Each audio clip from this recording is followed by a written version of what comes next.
자, 하나님의 성공 방정식, 하나님의 성공의 원리라는 제목입니다. 그리고 이제 그것이 오늘 첫 번째 시간이에요. 이제 두 번째, 세 번째까지만 하도록 하겠습니다. 오늘 첫 번째는 보고만에서의 교제예요. 보고만에서의 교제. 여러분 성공하기 원하십니까?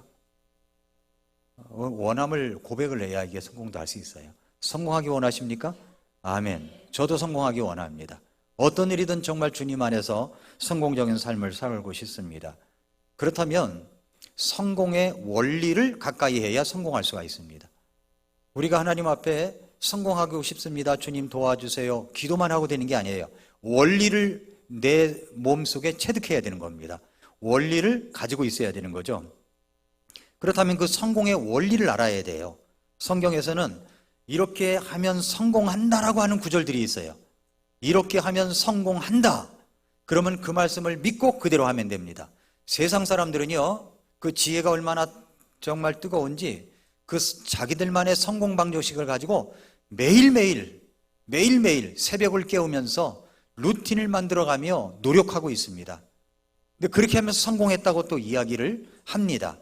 그런데 우리 그리스도 안에서 그런 것을 제껴두고서라도 하나님의 성공 방정식이 있어요. 성공 방정식을 가까이 해야 우리가 성공할 수가 있다는 것입니다. 그 성공 방정식 중에 하나가 뭐냐면은 바로 보고만에서의 교제예요. 자, 성공의 세 가지 원리. 첫 번째가 뭐냐면, 이건 이제 제가 차례대로 할 건데 세 번째부터 하는 거예요. 첫 번째가 뭐냐면 여호수아 1장 8절을 열어보세요. 여호수아 1장 8절. 여호수아 1장 8절은 성공의 원리 첫 번째입니다. 여호수아 1장 8절 같이 열어보세요. 여호수아 1장 8절. 여호수아 1장 8절. 찾은 구절은 반드시 여러분이 노랑 색연필이라도 갖고 다니시면서 꼭 밑줄을 그어놓으시면 도움이 됩니다. 아니면 빨간 색연필이라든가 아니면 형광펜을 칠한다든가 그렇게 하시면 됩니다. 성경을 찾을 때는 같이 찾고 제가 말씀을 전할 때는 저를 보고 또 메모도 하시고 그러시기 바랍니다. 1장 8절을 같이 읽도록 하겠습니다. 시작. 너는 이 율법책을 네 입에서 떠나지 말게 하고 밤낮으로 그것을 묵상하여 그 안에 기록된 모든 것에 따라 지켜 행하라. 그러면 네가 네 길을 순탄하게 할 것이며 그러면 네가 크게 성공하리라. 뭐 한다고 그랬어요? 성공하리라. 믿으십니까? 성공하리라. 성공한대요. 성공의 방정식이 여기 있습니다. 여호수아도 이 방정식을 갖고 가나안 땅을 점령하고 그리고 그 가나안 땅에 들어갈 수가 있었습니다. 성공 방정식 첫 번째예요. 두 번째는 뭐냐면 요한복음 15장 7절입니다. 요한복음 15장 7절 열어보세요. 요한복음 15장 7절. 성경을 같이 찾아가면서 요한복음 15장 7절. 예. 요한복음 15장 7절. 요한복음 15장 7절을 같이 읽도록 하겠습니다. 시작. 너희가 내 안에 거하고 내 말들이 너희 안에 거하면 너희가 원하는 바를 구하라. 그러면 그것이 너희에게 이루어지라. 원하는 바라는 말이 나와요. 원하는 바가 이루어진대요. 여러분이 꿈 리스트 있지 않습니까? 버킷리스트가 있어요. 이런 것들이 이루어진답니다. 원하는 것이 이루어진대요. 놀랍지 않습니까? 어떻게 하면 너희가 내 안에 거하고 내 말이 너희 안에 거하면 너희가 원하는 바가 있잖아요. 원하는 바를 구하래요. 구하래. 이 구함의 방정식이 있습니다. 여기에 놀라운 것을 지금 전하는 거예요. 여러분 이거 깜짝 놀라야 됩니다. 아멘 해야 돼요. 이건 우리가 통상적으로 알고만 있지 적용을 잘 못하거든. 적용을 해야 됩니다. 적용을. 자, 그럼 오늘 이제 세 번째 마태복음 18장 20절입니다. 18장 20절. 성공은, 자, 찾아놓으세요. 18장 20절. 성공은 누가 함께 하느냐에 달려있다고 해도 과언이 아니에요. 누가 함께 하느냐, 나하고 누가 동역자냐, 파트너냐, 팀 파트너를 이루고 있느냐. 여러분에게 성공한 CEO가 함께 한다고 합시다. 성공한 CEO가 있어요. 성공한 CEO가 이렇게 하면 성공해, 이렇게 하면 돼, 나를 따라서 해봐 하고 알려줍니다. 근데 그대로 했더니 진짜 그대로 됐어요. 이런 사람이 나와 함께 한다면 그거보다 든든한 성공 후원자가 어디 있겠습니까? 근데 성공이 이런 것들이 보이는 겁니다. 마태복음 18장 20절 같이 읽겠습니다. 시작. 두세 사람이 내 이름으로 함께 모인 곳 거기에 나도 그들의 한가운데 있느니라 하시니라. 주님이 함께 하신다는 거예요. 이게 교제의 원리입니다. 교제의 원리. 두세 사람이 함께 있는 거야. 두세 사람이 함께 있어서 함께 있으면 주님이 우리와 함께 하십니다. 오늘 주일날 오후 예배에 감격스럽게 예배를 드리고 있는 우리 무리 중에 우리 주님께서 함께 하시며 우리와 동행하고 계시다고 믿습니다. 그러므로 오늘 말씀은 그 교제의 원리를 이야기하는 거예요. 오늘은 우리가 함께 모이니까 이제 주일날 오후에 제가 교제의 원리부터 말씀드리는 겁니다. 복음 안에서의 교제, 이 교제의 원리. 자, 빌립보서 1장 3절부터 6절에 보면 내가 너희를 기억할 때마다 나의 하나님께 감사를 드리고 너희 모두를 위해 기도할 때마다 항상 기뻐하며 간구하노니 이는 첫날부터 지금까지 너희가 복음 안에서 교제하였기 때문이라. 복음 안에서의 교제를 이야기합니다. 너희 안에 선한 일을 시작하신 분께서 예수 그리스도의 날까지 그 일을 이루시리라는 것, 바로 이것을 나는 확신하리라 말씀했습니다. 자, 하나님께서 예수 그리스도 날까지 그 일을 이루신다는 거예요. 복음 안에서의 교제를 이루면 바로 사도 바울은 이것을 확신한다고 했습니다. 여러분 생각해 보세요. 나에게 잃어버린 것이 무엇입니까? 코로나 2년 반 동안 지나오면서 잃어버린 것이 뭡니까? 잃어버린 게 뭐예요? 무엇을 잃어버리고 살아오셨습니까? 그것은 바로 저는 웃음이 아닌가 생각이 들어요. 웃을 줄을 몰라요. 웃을 줄을. 자, 여러분 하다못해 개그 프로그램을 보더라도 웃고 싶어서 그것을 보는 사람도 있습니다. 억지로라도 나를 웃겨달라고 부탁하는 사람도 있습니다. 빌립보서는 무슨 책이냐면은 기쁨의 책이라고 했어요. 기쁨의 책. 진짜 기쁨은 언제 찾아옵니까? 그 사람이 가장 어려운 환경에 처해 있거나 고통 가운데 있을 때 진짜 기쁨이 오는 거예요. 기쁠 때 기뻐하는 것은 당연한 겁니다. 누가 그렇게 못하겠습니까? 기쁠 때 기쁘는 건 누구나 당연하죠. 그러나 기쁠 이유가 없는데도 기뻐하는 것은 진짜 기쁨이 있기 때문에 그런 겁니다. 진짜 기쁨이 있기 때문에. 기쁘지 않을 때도 기뻐하는 것, 이것이 우리들에게 인생을 지혜롭고 똑똑하게 살아가는 방법이요, 그것이 바로 성공의 원리라는 겁니다. 자, 그리스도인의 교제의 기쁨은 어떻게 가질 수가 있습니까? 교제의 기쁨의 회복은 첫째로 이제 얘기합니다. 첫째 대지. 첫째로 교제 기쁨의 회복은 관계를 통해서 옵니다. 관계가 좋아야 기쁨이 오는 겁니다. 관계가 엉망이면 기쁨이 없어요. 관계가 있어야, 좋아야 기쁨이 오는 겁니다. 왜 사람들이 기쁨을 잃어버립니까? 여러분이 왜 기쁨을 잃어버렸습니까? 왜 기쁨이 없죠? 사람 때문에 그래요. 첫째는 사람 때문에 그래요. 두 번째는 환경 때문에 그럴 수 있습니다. 세 번째는 물질 때문에 그럴 수 있고, 또 하나는 질병 때문에 그럴 수 있습니다. 기쁨이 없죠. 그러나 정말 기쁨을 잃어버린 이유가 무엇 때문일까요? 사람 때문일까요? 환경 때문일까요? 아니면 물질 때문입니까? 질병 때문입니까? 그런데 제5의 원인이 있다는 겁니다. 제5의 원인. 그게 뭔지 아십니까? 내 자신 때문에 기쁨을 잃어버렸다고는 생각해 보지 않으셨습니까? 나 때문에 기쁨을 잃어버렸다고요. 나 때문에. 사도 바울도 생각해 보면요, 기쁨을 잃을 만한 충분한 이유를 다 갖고 있는 사람입니다. 빌립보서는 옥중 서신이라고 일컫습니다. 옥중에서 쓴 서신이라는 겁니다. 감옥 안에서 그것을 썼어요. 지금 사도 바울이 어디에 있습니까? 감옥 안에 있어요. 그런데도 지금 빌립보 교회 성도들에게 서신을 보내면서 무엇을 강조하고 있냐면은 빌립보서 4장 4절 말씀을 강조하고 있는 겁니다. 항상 주를 기뻐하라. 내가 다시 말하노니 기뻐하라. 기뻐하라. 기뻐하라. 기뻐하라. 기뻐하라. 이 이야기를 계속하고 있는 겁니다. 1장에도 그러잖아요. 기도할 때마다 항상 내가 기뻐한다고요. 기쁨의 책이에요. 기쁨의 책.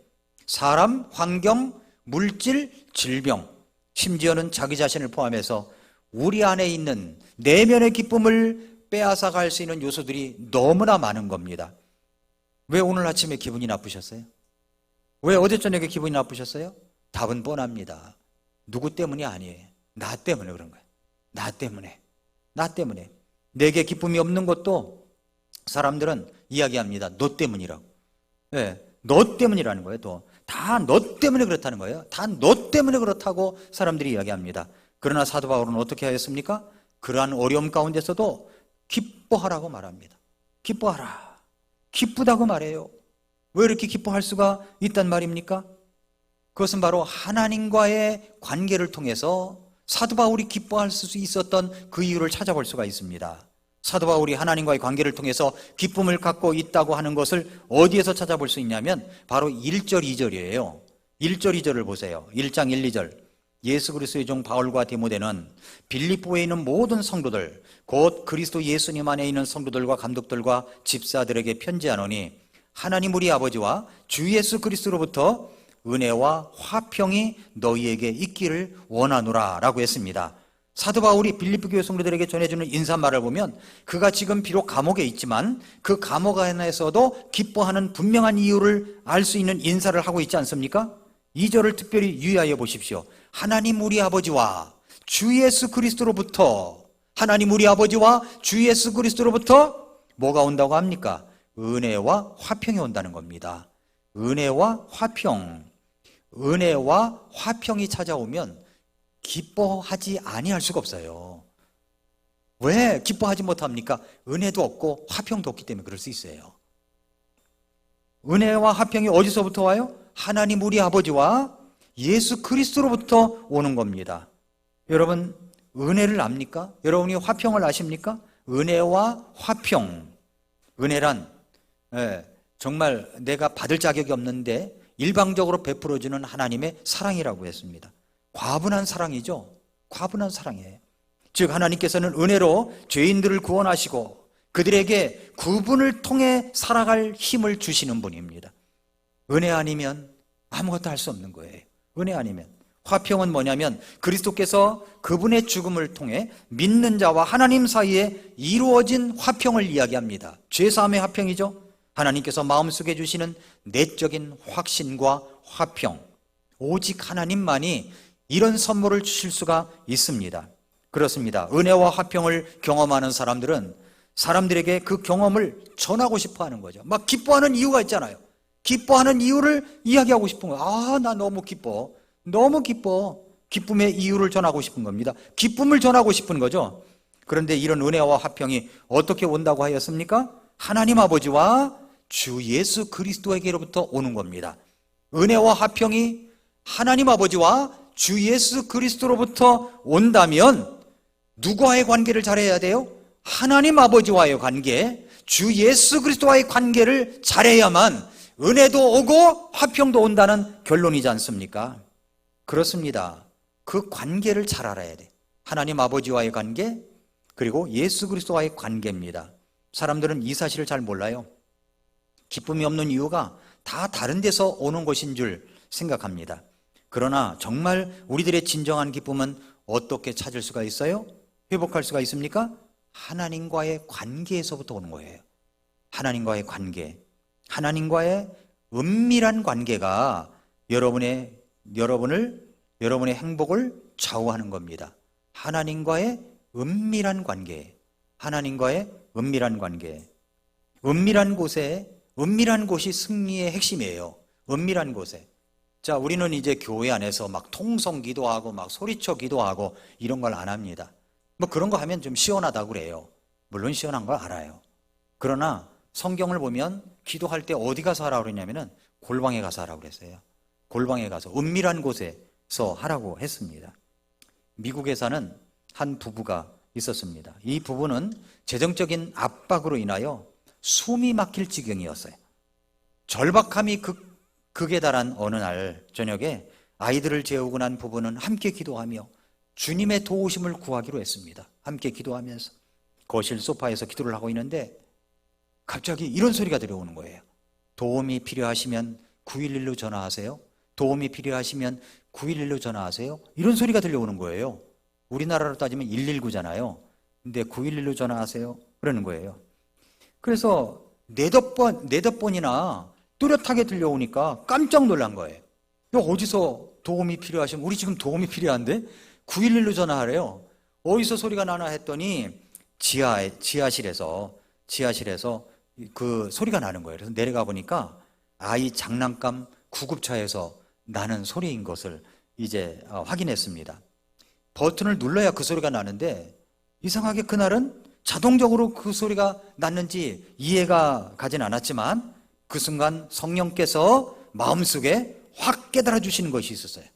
도움이 필요하시면 911로 전화하라고? 그러면 시편 91편 1절을 한번 읽어볼까? 그러면서 이제 시편 91편 1절을 이제 찾아본 겁니다. 한번 찾아보세요, 여러분. 시편 91편 1절, 시편 91편 1절. 그래서 부부가 같이 이제 성경을 펴가지고 이제 그 말씀을 읽어봤습니다. 그랬더니 어떤 말씀이냐면 91편 1절, 91편 1절 다 같이 읽겠습니다. 시작. 지극히 높으신 분의 은밀한 곳에 거하는 자는 전능자의 그늘 밑에 거하리로다. 이 말씀을 깊이 묵상하면서 지극히 높으신 분의 임재 안에 거하는 친밀함이 내 자신을 내어드릴 때 재정적인 필요도 채워주시겠구나, 이런 사실을 깨달아진 거예요. 그래서 어떻게 해서 말씀을 받았던 시편 91편 1절의 말씀을 자기 말씀으로 삼고 이제 지극히 높으신 분의 은밀한 곳, 이것이 마음에 와 닿았습니다. 지극히 높으신 분의 은밀한 곳에 거하는 자가 있습니다, 여기. 그런데 이 지극히 높으신 분의 은밀한 곳이 있고 지극히 높으신 분의 은밀한 곳에 거하는 자가 있어요. 그러니까 은밀한 곳이 있고 은밀한 곳에 거하는 자가 있다는 겁니다. 이 둘 사이에 은밀한 관계에서 참 지극히 높으신 분과의 은밀한 관계 형성이 이루어져야 되는 거구나, 이것을 깨달아 알게 된 거죠. 지극히 높으신 분의 은밀한 곳이 있는데 지극히 높으신 분의 은밀한 곳에 거하는 자, 이 관계가 이루어져야 되는 거구나, 이 사실을 깨달게 된 겁니다. 그래서 이제 그 지극히 높으신 분의 은밀한 곳에 자신을 내어드려야 되겠다, 이렇게 결심하고 했더니 그것이 풀어진다는 겁니다. 그래서 주님은 우리에게 하늘의 은밀한 능력을 역사하시기 위하여 어떻게 하냐면 은밀한 곳으로 초대하시는 거예요. 은밀한 곳으로 초대하십니다. 그래서 성경에서 예수님은 우리들에게 이렇게 말씀하시고 있어요. 마태복음 6장 6절에 오히려 너는 기도할 때 네 골방으로 들어가 네 문을 닫고 은밀한 가운데 계시는 네 아버지께 기도하라. 은밀한 곳에 계시는 네 아버지께 기도하라. 그러면 은밀한 가운데 보시는 네 아버지께서 네게 공개적으로 보답해 주시리라. 이 말씀이 놀라워요. 공개적으로 아주 막 드러내놓고 응답해 주신대요. 보답해 주신답니다. 은밀한 가운데 계시는 네 아버지께 기도하라는 거예요. 그러니까 우리가 은밀한 장소, 은밀한 곳으로 가야 되겠죠? 하나님과 나만의 관계를 맺는 은밀한 곳을 가야 됩니다. 그래서 예수님은 기도하는 방법도 가르치시고 있지만 그보다 먼저 말씀하신 것은 뭐냐면 기도의 장소입니다. 은밀한 곳이에요. 은밀한 곳. 여러분은 혹시 하나님과 단절된 듯하여 괴로웠던 적이 있으십니까? 혹시 하나님이 멀리 계신 것처럼 느껴지진 않습니까? 하나님이 지금 이 순간 여러분과 함께 계시고 늘 여러분에게 가까이 다가와 계시다는 사실을 알고 있습니까? 여러분, 이 세 가지 질문에 단 하나라도 예라고 한다면 은밀한 중에 계신 네 아버지께 나아가 기도하라는 사인이에요. 마태복음 6장 18절에 주님은 또 은밀함을 말씀하십니다. 그리하여 네가 금식하는 것을 사람들에게 보이지 말고 은밀한 가운데 계시는 네 아버지께 보이라. 나는 금식하고 다녀요, 나는 금식기도 하고 있어요 하고 표내지 말라는 거예요. 은밀한 곳으로 가라는 거죠. 아버지께만 보이라는 거예요. 그러면 은밀한 가운데 보시는 네 아버지께서 네게 공개적으로 보답해 주시리라 말씀을 하고 있는 겁니다. 우리 하나님 아버지는 은밀한 곳에 계시는 분이십니다. 또한 그 은밀한 장소에서 은밀하게 만나기를 원하세요. 은밀한 장소에 들어가 문을 닫으십시오. 은밀하게 역사하시는 하나님의 능력과 은혜가 여러분에게 임하여 여러분이 풀 수 없는 인생의 방정식일지라도 하나님의 방정식으로 그것을 능히 풀어 주실 것입니다. 기쁨의 회복은 어디에 있다고요? 관계에 있습니다. 하나님의 방정식, 교제의 회복을 해야 됩니다. 교제의 회복, 하나님과의 교제의 회복, 특별히 하나님 아버지의 관계에 집중하면 그것이 바로 하나님의 성공의 방정식이 되는 겁니다. 하나님과의 관계 회복이 먼저 돼야 된다, 이 말씀을 드립니다. 두 번째입니다. 두 번째는 뭐냐면 교제의 기쁨의 회복은 복음을 통해서 옵니다. 복음. 1장 3절부터 5절, 빌립보서 1장 3절부터 5절에 보니까 내가 너희를 기억할 때마다 나의 하나님께 감사를 드리고 너희 모두를 위해 기도할 때마다 항상 기뻐하며 간구하노니 이는 첫날부터 지금까지 너희가 복음 안에서 교제하였기 때문이라. 복음 안에서의 교제. 사도 바울이 생각하고 기도할 때마다 감사하고 기뻐할 수 있었던 것은 무엇 때문입니까? 5절 말씀 때문이에요. 5절 말씀에 이는 첫날부터 지금까지 너희가 복음 안에서 교제하였기 때문이라. 교제, 복음 안에서의 교제입니다. 교제, 첫날부터 이제까지. 첫날은 무엇을 말합니까? 그것은 그들이, 빌립보 교회 성도들이 복음을 처음으로 받아들이고 구원받은 날을 말하는 거죠. 이들이 언제 복음을 만났습니까? 사도행전 16장 11절 이하를 보면 사도 바울이 전도 여행을 하면서 빌립보 지방에 이른 것을 알 수가 있죠. 그런데 거기에서 빌립보에서 일어난 세 가지 사건이 있었습니다. 사업을 하는 루디아를 만나는 일이 있었습니다. 저 많은 이 마귀 들린 여종 하나를 고쳐준 사건이 있었습니다. 이 사건 때문에 감옥에 들어가게 되는데 감옥 안에서도 간수가 구원받는 사건이 일어났습니다.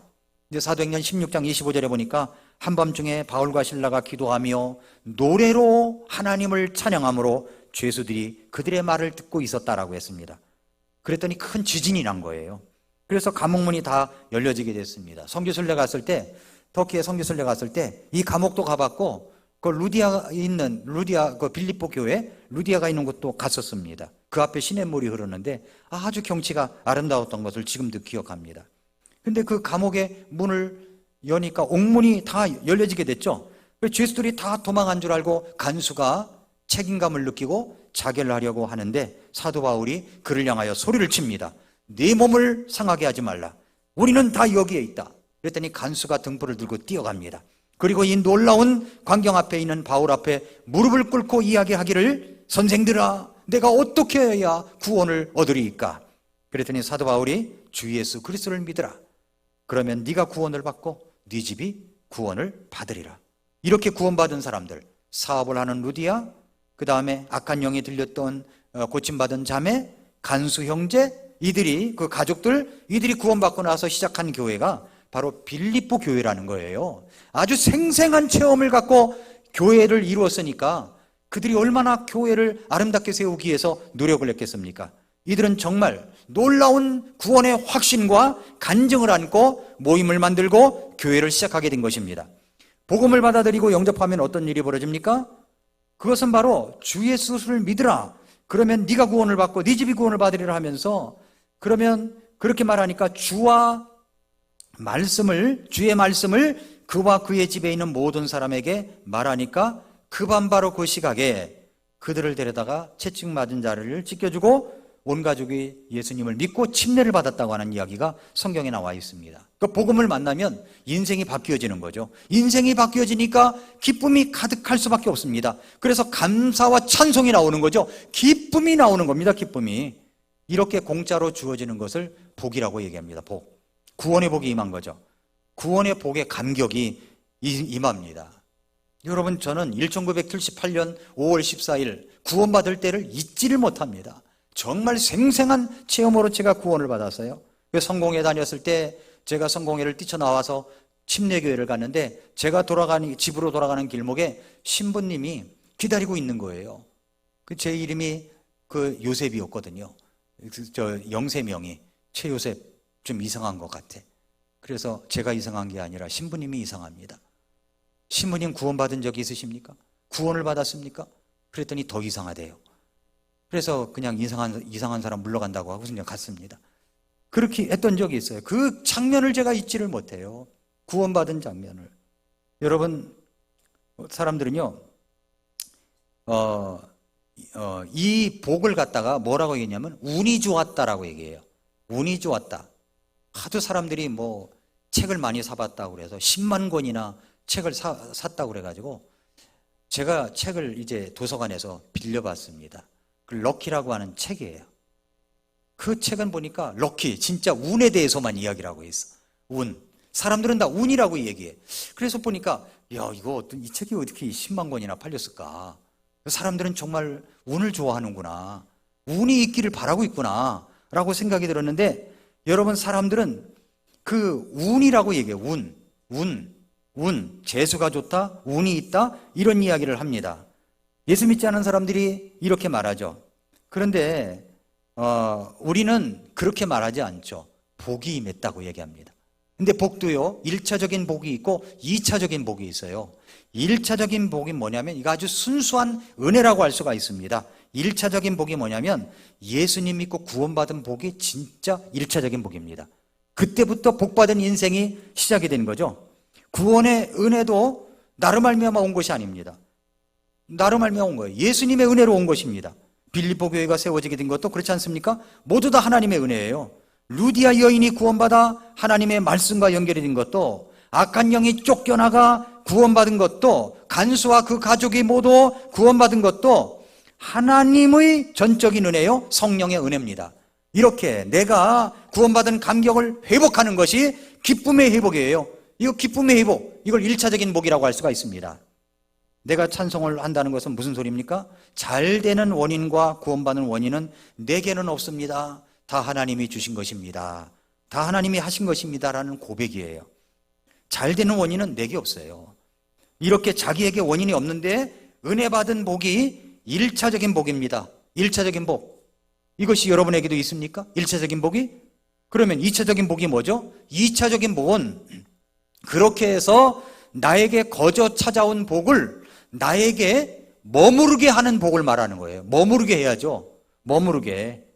우리가 궁극적으로 복 있는 자가 되기 위해서는, 즉 궁극적인 승리자가 되기 위해서는 그 받은 복을, 물론 복이 왔다 떠났다 이 말이 아니에요. 구원받은 복은 영원히 있지만 이 복을 유지시켜 가려면 그 받은 복을 머무르게 하는 사람이, 그 스쳐가는 복을 복이라고 생각하는 사람은 없죠. 머물러야 진짜 복인 거죠. 머물러야.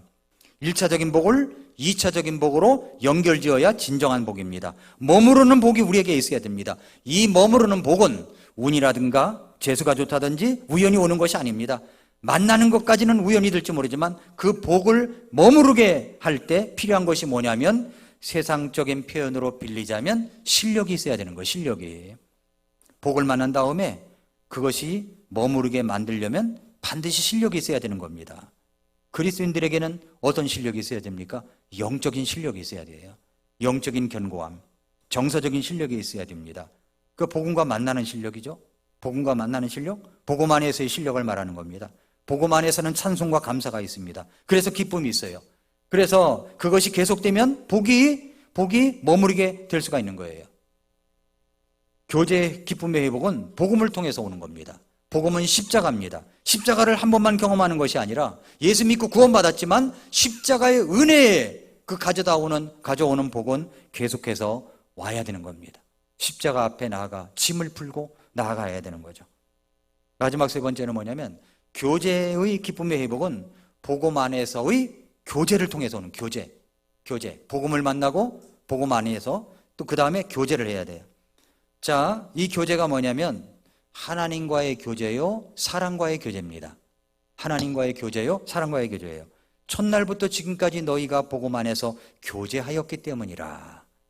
그래서 만나는 거죠. 만나서 교제하는 거, 이야기 나누는 거예요. 어떤 교제입니까? 복음 안에서의 교제예요. 복음 안에서의 교제란 복음으로 뭘 해요? 이야기 나누는 거예요. 그 속된 말로 하면 수다 떠는 거예요. 복음 안에서의 수다 떨기 아십니까? 복음으로 수다를 떤다는 말이 무슨 말이냐면, 수다라는 말 자체가 쓸데없는 말을 떠들어낸다는 말입니다. 그런데 우리가 살아가면서 언제 뭐 해야 할 말과 필요한 말만 하고 살아갑니까? 목사님들도 만나면은요, 수다를 떨어요. 목사님들 만나면. 그게 뭐예요? 꼭 필요한 말만, 거룩한 말만 하는 게 아니에요. 그냥 뭐 일상에 일어나는 일들 막 이야기를 하는 거예요. 우리 만나자. 서로 우리 이제 친구 목사님들 카톡방에 있어요. 우리 만나자. 이제는 만나자. 만납시다. 그럼 또 만나서 교제하고 이야기하고 그러면서 막 이야기를 합니다. 이런 얘기 저런 얘기 주고받고 하면서 이 관계가 끈끈하게 돼. 끈끈하게. 이번에 몽골에 가는데 목회자 학교에 목회자들이 이제 모이면 정말 저는 좋은 것들을 주고 싶었어요. 2019년도에 제가 갈 때는 목회자 학교를 하자고 제가 제안을 했고 1기 목회자 학교를 저만 갈 수 없어서 심선재 목사님을 모시고 갔다 왔어요.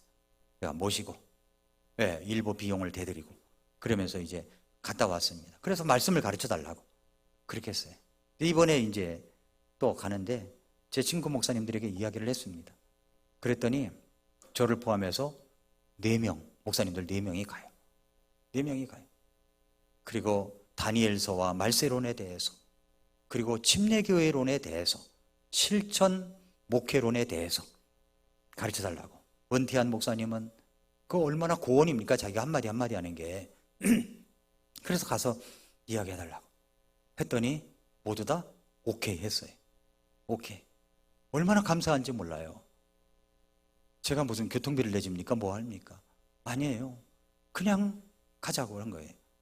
그런데 그래서 같이 교제를 하는데 그런 끈끈한 정들이 친구의 소중함이 바로 그런 관계를 통해서 왔다는 거죠. 교회 안도 마찬가지예요. 목장 모임 만나면 뭐 다음은 어느 자매님이 거룩한 교제를 해주시겠습니다. 그럼 또 거룩한 교제만 해요? 쓸데없는 말도 하고 이런 말도 하고 저런 말도 하고. 다만 조심해야 될 것은 불평이죠. 불평은 전염 속도가 이 코로나 비할 바가 아닙니다. 팍팍 전염이래요. 그러니까 불평만 빼고 그냥 주 안에서 이렇게 교제하면서 이야기도 하고 또 아픈 사연도 이야기하고 같이 기도해달라고 붙들고 같이 기도하고 말이에요. 이런 교제가 우리에게 이루어져야 된다는 거죠. 이 복음 안에서의 교제예요. 복음 안에서의 교제. 복음 안에서 같이 밥도 먹고 커피도 마시고 얼마나 좋습니까? 오늘 밥을 먹으면서 이야기하고 커피도 같이 마시니까 얼마나 좋아요. 바로 이런 교제가 있어야 된다는 거죠. 이런 교제 끈끈한 정들이 바로 우리의 성공을 이룰 수가 있는 겁니다. 하나님의 성공 방정식이에요. 이것이 가장 귀중한 성공 방정식입니다.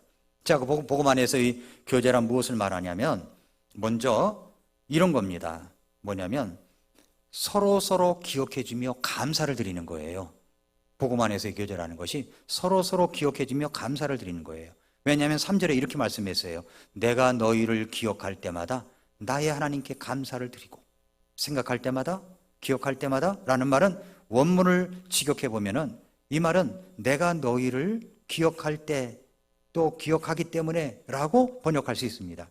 너희 중에 고난 중에 있는 자를 있는 나를 고난 중에 있는 나를 기억하고 또 때로는 물질을 도와주었으므로 라고 번역할 수도 있는 거예요. 어려움 속에 있는 사람을 기억하고 도와주는 거예요. 어려움 속에 있는 사람을 기억하고 도와주는 거예요.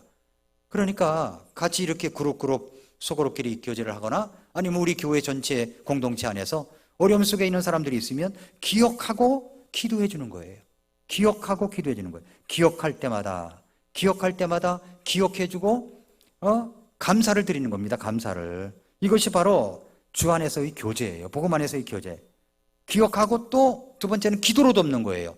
첫째는 감사를 하는 거고 두 번째는 기도를 하는 겁니다. 기도. 기억하고 기억할 때마다 나의 하나님께 감사를 드리고 기도했다는 거죠. 세 번째는 오랫동안 함께 있어주는 것입니다. 함께 있어주는 것. 같은 복음 안에서 오랫동안 함께 할 수 있는 시간을 갖는다는 것이 진정한 교제입니다. 사도 바울은 빌립보 교회를 3번 방문했었어요. 복음을 전했을 때 방문했죠. 2차 전도 여행 때 에베소에서 마게도냐를 거쳐 3개월 머무른 후 그리스로 돌아가는 여행을 할 때 갔었죠. 예루살렘으로 돌아가는 길에 사도행전 20장 6절에 갔었죠. 그렇게 함께 머물러 주는 것, 함께 있어 주는 것, 이것이 바로 교제입니다. 또 네 번째는 같은 복음을 가지고 복음을 전하는 일에 함께 동참하는 걸 말합니다. 이게 교제예요. 같은 복음을 가지고 동참하는 거예요. 복음 전하는 일에 동참하는 겁니다. 이게 바로 교제예요. 교제. 7절을 보십시오. 7절. 내가 너희 모두에 대해 이렇게 생각하는 것이 합당하니 이는 너희가 내 마음속에 있기 때문이라. 나의 결박된 것과 복음을 변화하고 확증하는 일에 너희는 다 나의 은혜에 참여한 자들이니라. 복음 안에서의 교제라는 것은 복음 전하는 일에 함께 참여하는 걸 말하는 겁니다.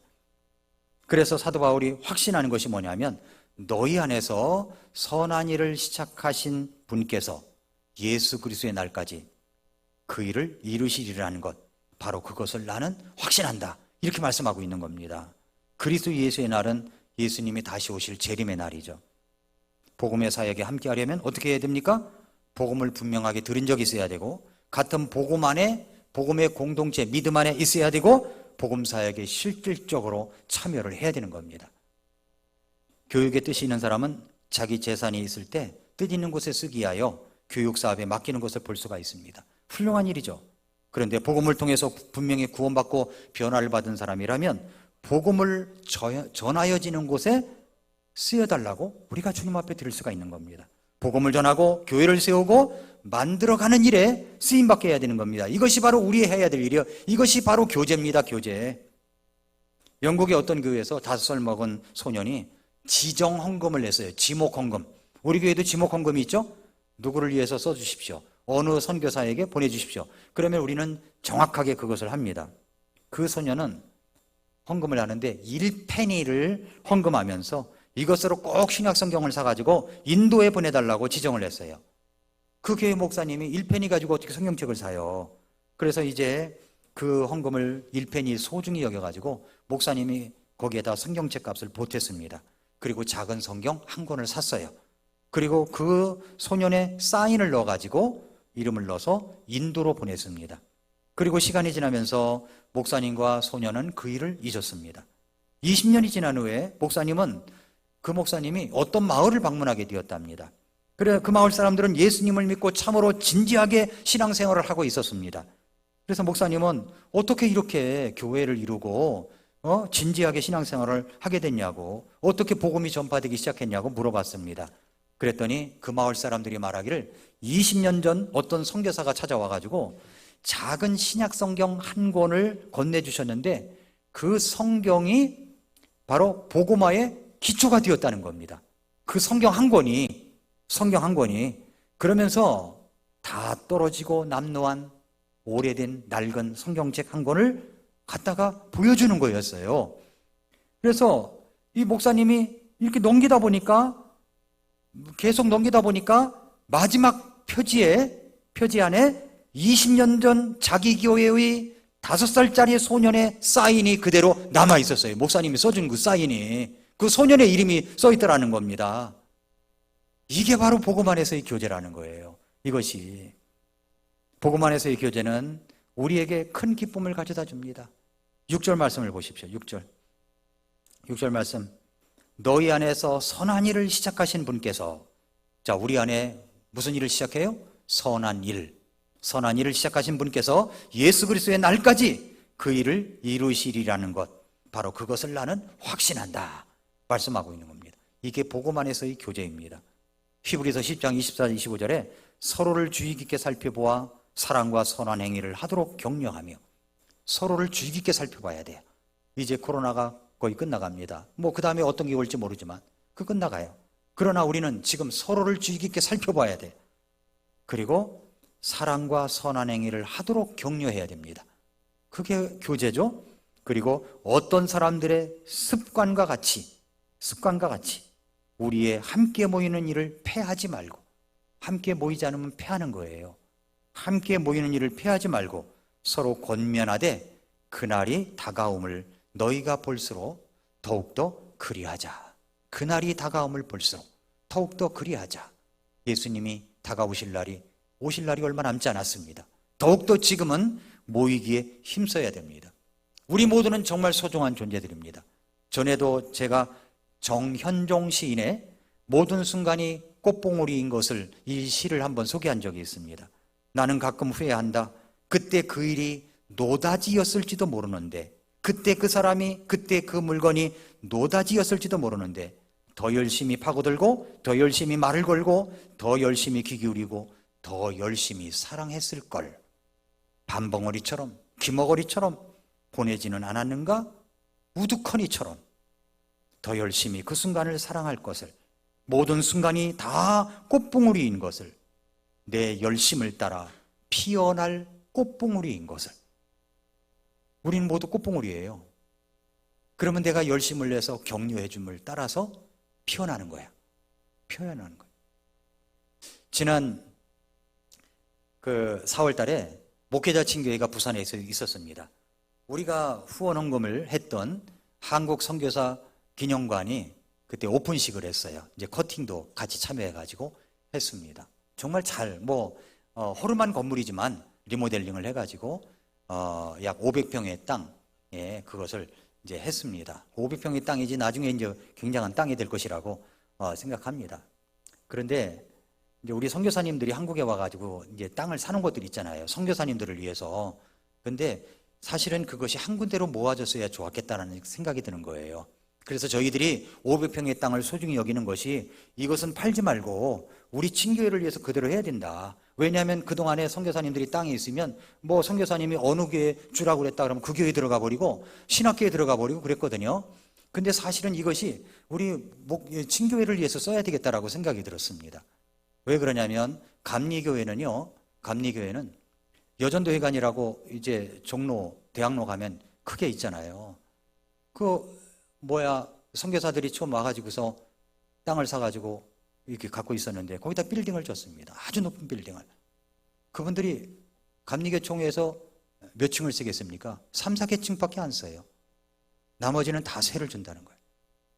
그리고 받은 것을 가지고 물론 그쪽은 교단이지만 목사님들 연금을 다 준다는 거예요. 그것을 김종시 목사님이 지난번에 오셨을 때 저에게 말씀해 주시더라고요. 그래서 우리가 가진 것들을 좀 그렇게 다뤄야 된다. 그래서 저는 이 한국선교사 기념관이 진짜 소중하다고 생각합니다. 여러분 부산 갈 일이 있으시면 저에게 말씀하세요. 거기서 잘 수 있어요. 잘 곳이 잘 되어 있습니다. 숙소가 마땅치 않으면 여름에 선착순 예약이니까 말씀하세요. 방이 몇 개 있어요. 집이 3채가 있습니다. 집이 3채가 있어요.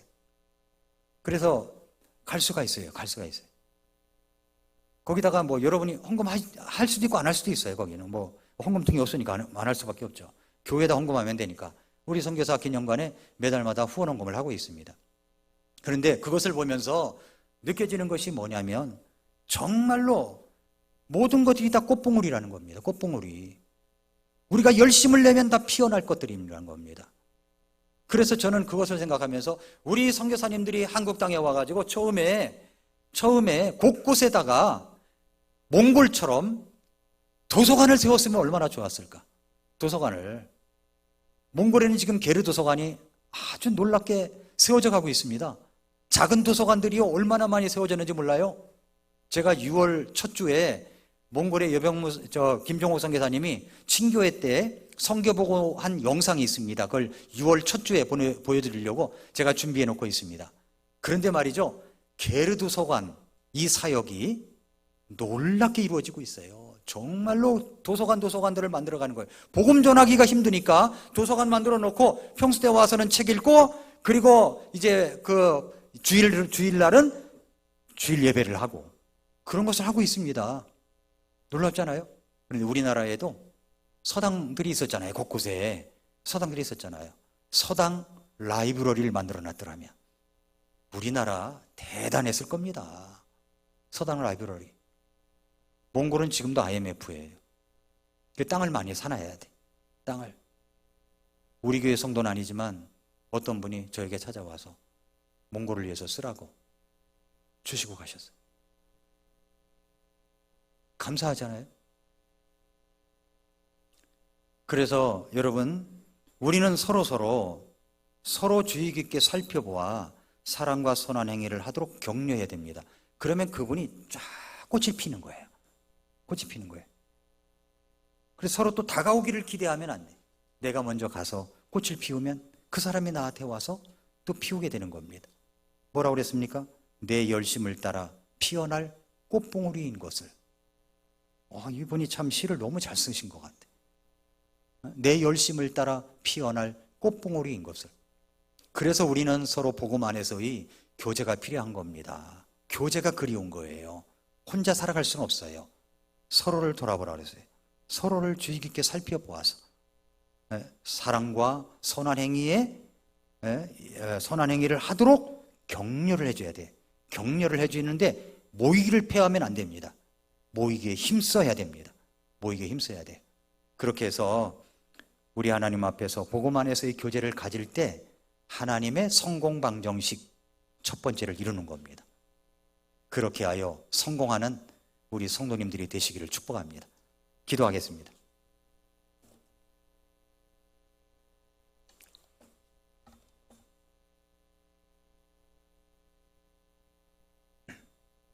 조용히 머릿속에서 기도하겠습니다. 사람들은 성공하기를 원합니다. 그런데 그 성공 원리를 다른 데서 찾는 경우가 많습니다. 하나님의 성공의 원리가 있어요. 이렇게 하면 성공하리라 그랬습니다. 우리가 복음 안에서 교제를 가지고 두세 사람이 주님의 이름으로 함께 모인 곳, 거기에 우리 주님께서 함께 하십니다. 도와주십니다. 하나님, 제가 주님 안에서의 성공 방정식을 가지고 살아가도록 도와주시고, 모든 사람이 꽃봉오리인데 내 열심을 따라 피어날 꽃봉오리인 것을 알고 더 열심히 사랑과 선한 행위에 이르도록 격려하는 제가 될 수 있도록 도와달라고 우리 같이 기도하겠습니다.